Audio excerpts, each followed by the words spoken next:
Dr. Tifauziah Tiasuma mengunggah foto 3 superhero yang diganti dengan wajahnya, Rai Suryo hingga Rismon Sianipar.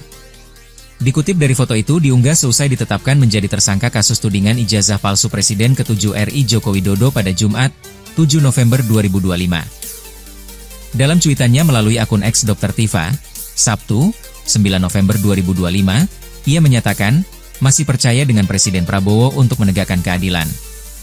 Dalam postingan itu, Dr. Tifa juga menegaskan masih akan menghadapi jeratan hukum tersebut dengan tegar dan kepala tegak.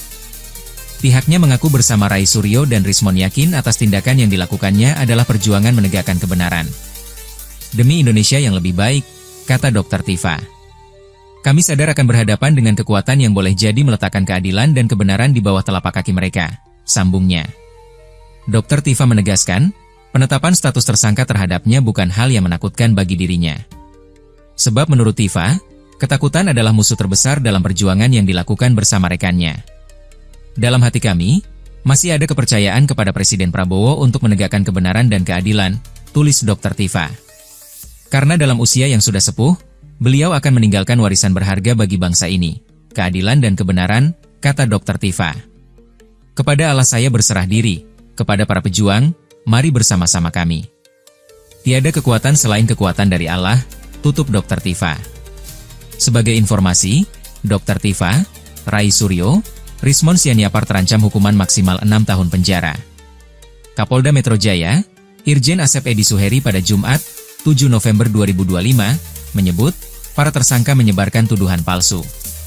Yakni, para tersangka juga melakukan editing dan manipulasi digital terhadap ijazah. Hal itu diperkuat dengan hasil uji Puslap 4 Polri, yakni terkait aspek analog dan digital.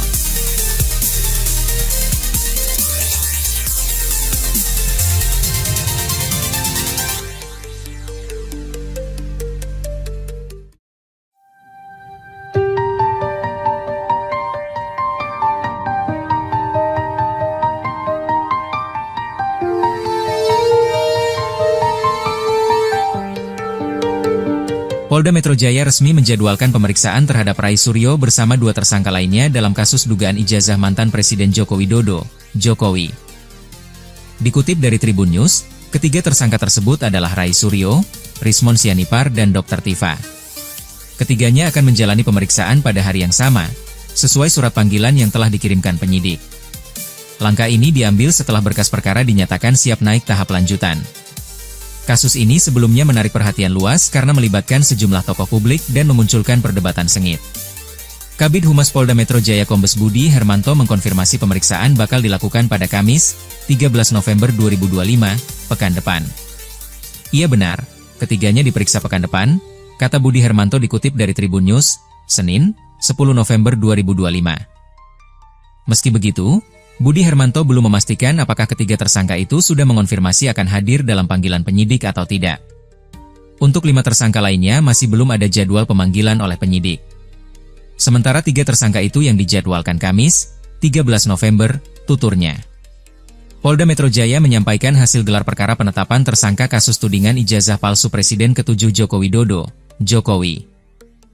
Sebanyak 8 orang ditetapkan sebagai tersangka dalam rilis yang digelar di Mapolda Metro Jaya, Jakarta Selatan, Jumat, 7 November 2025. Kapolda Metro Jaya Irjen Pol Asep Edi Suheri menjelaskan penetapan tersangka dibagi dalam 2 klaster.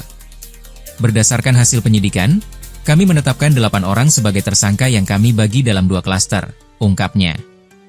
Ada 5 tersangka dalam klaster pertama adalah Egy Sujana, S. Kurnia Trirohyani, Damai Harilubis, Rustam Effendi, dan Muhammad Rizal Fadillah. Dalam klaster kedua ditetapkan 3 tersangka termasuk ex-Menteri Pemuda dan Olahraga, Menpora, Rai Suryo, RS, Rismon Hasiholan Sianipar, dan Tifauziah Tiasuma.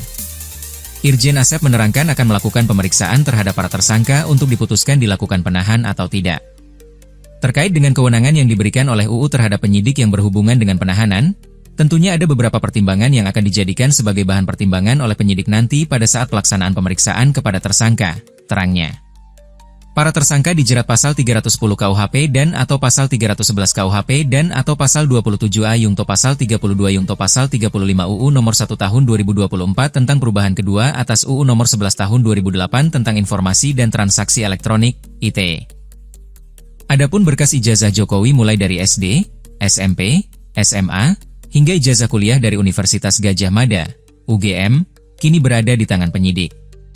Penyerahan berkas ijazah setelah Jokowi diperiksa oleh penyidik di Polresta Solo, Jawa Tengah pada 23 Juli 2025. Tribun X, menghadirkan lokal menjadi Indonesia.